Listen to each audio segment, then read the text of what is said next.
What you see being brought up here is not just an ordinary item, but a tray of diamonds worth several $1,000,000. This entire room contains 2 tons of raw diamonds, considered the world's ultimate luxury item. However, the secret safe containing these diamonds is being targeted by an elderly janitor who is secretly planning to steal them. He has worked here for many years and hasn't stopped thinking about it for a single moment. The opportunity has arrived as he is about to retire, and the only missing piece of the plan is Laura, a female manager here. He proposes that she help him carry out the most daring heist ever, to take all 2 tons of diamonds from this secure safe. Her payment will be a 169-carat diamond and 100 million British pounds, and this is where the story begins. Back in 1960, in London, Laura, dressed in a very elegant outfit, arrives at the company, a place where most of the employees are men, and she is the only female executive. At this time, men were always in charge, and no matter how talented or hardworking a woman was, it was nearly impossible for her to advance. Outside on the streets, there are shouts of protest to say no to blood diamonds, as about 100 people have died at the mines due to the fluctuating diamond prices and disputes between countries. Major nations have pressured the United Nations to impose sanctions and have threatened to declare war on Britain.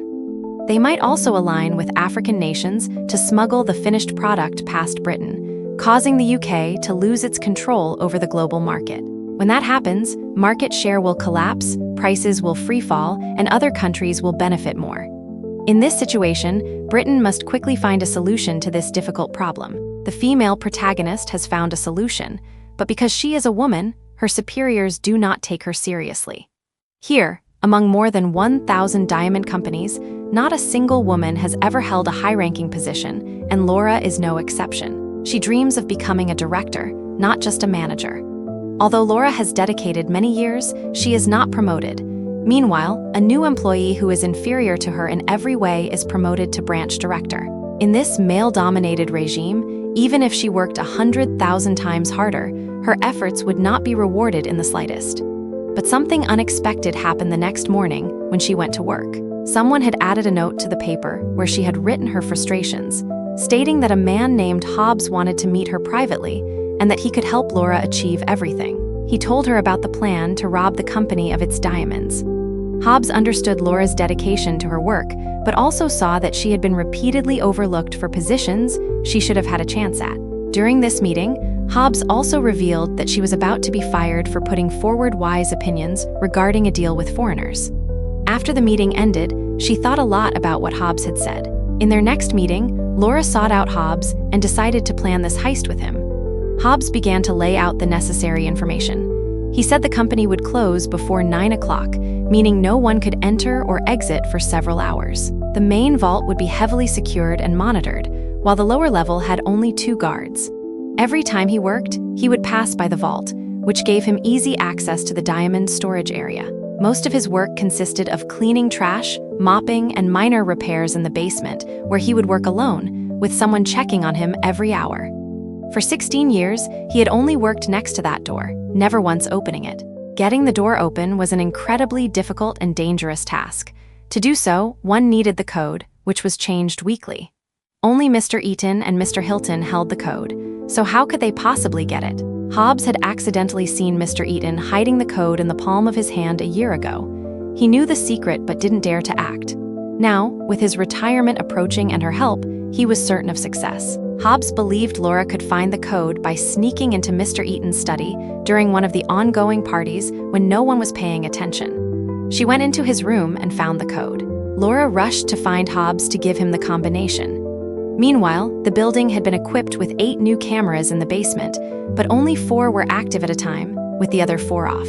The video feed would rotate on a 15-second cycle, running sequentially.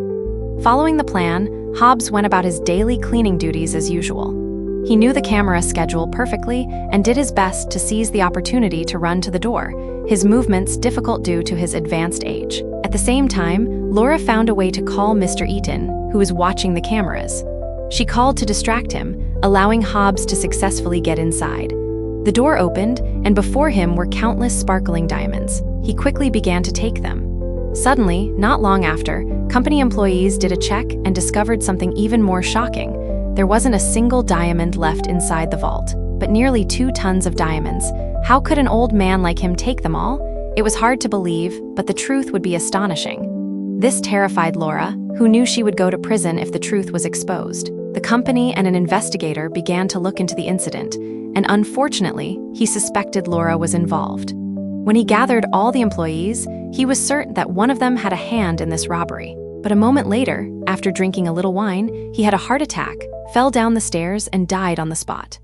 Suspecting that Mr. Eaton's death was related to Hobbs, Laura rushed out into the night. Following a diagram, she went down into a sewer and found Hobbs there. Laura insisted she would confess everything to everyone, as she thought he would only take a small portion of the diamonds. Hobbs told her that once you're in, there's no turning back. The old man had hired someone to deliver a message, offering to return the diamonds if the company paid him. The transaction was set to happen in about an hour. She frantically tried to escape, but accidentally tripped. Hobbs slowly approached and told her that his wife could have lived. Her cancer was only in the early stages, completely curable with a high chance of survival. He and his wife had paid for everything and had health insurance, but the insurance company told her she had to wait her turn to be admitted to the hospital. They begged with all their might, exhausted from waiting every second of every minute, but were still denied because it wasn't considered an emergency.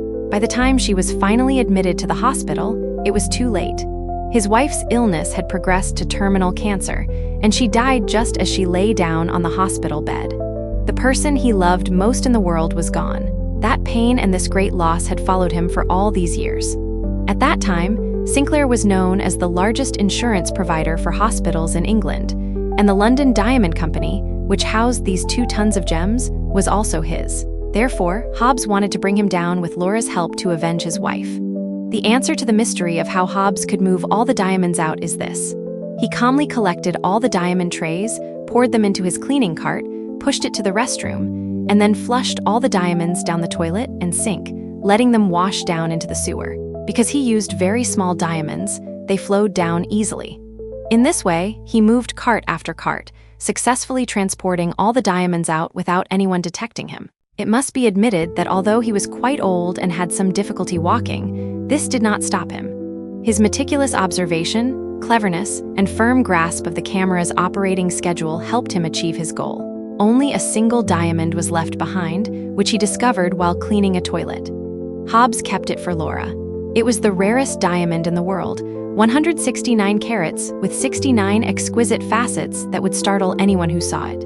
When everyone in the company learned that the diamonds were in the sewer, they immediately mobilized forces to bring them back.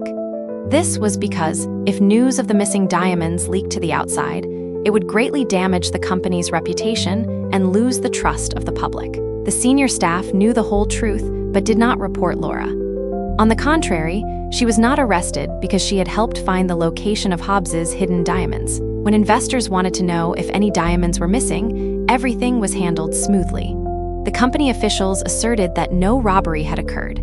Some time later, Laura was once again passed over for a promotion. Growing disillusioned after so many years of effort went unrecognized, she submitted her resignation. As for Hobbs, he went to a place where no one could find him. Not long after, he passed away, but before he died, he transferred the 100 million British pounds to Laura.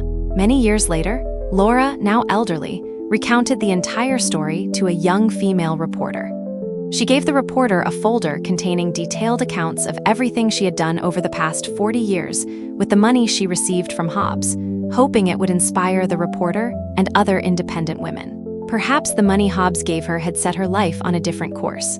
Laura had explored the world and found her own life. After giving the documents to the reporter, she also quietly departed. The film ends, but its value leaves us with a very meaningful message. We should feel happy that we are still alive, that we can be with the ones we love, and that we should always cherish our own lives. At the same time, we must live virtuously and not hold grudges in our hearts or seek to harm others. Karma spares no one, so you can rest assured and live a good life for yourself. But what about you? If life pushed you to the edge, would you seek revenge, give up, or rise and start over? Leave a comment below and let me know what you think about the biggest diamond heist in London's history. And don't forget to like, subscribe, and share this video if you found the story worth thinking about. See you in the next episode of How to Rich Like, where we continue to explore the wild paths to wealth, legal or not.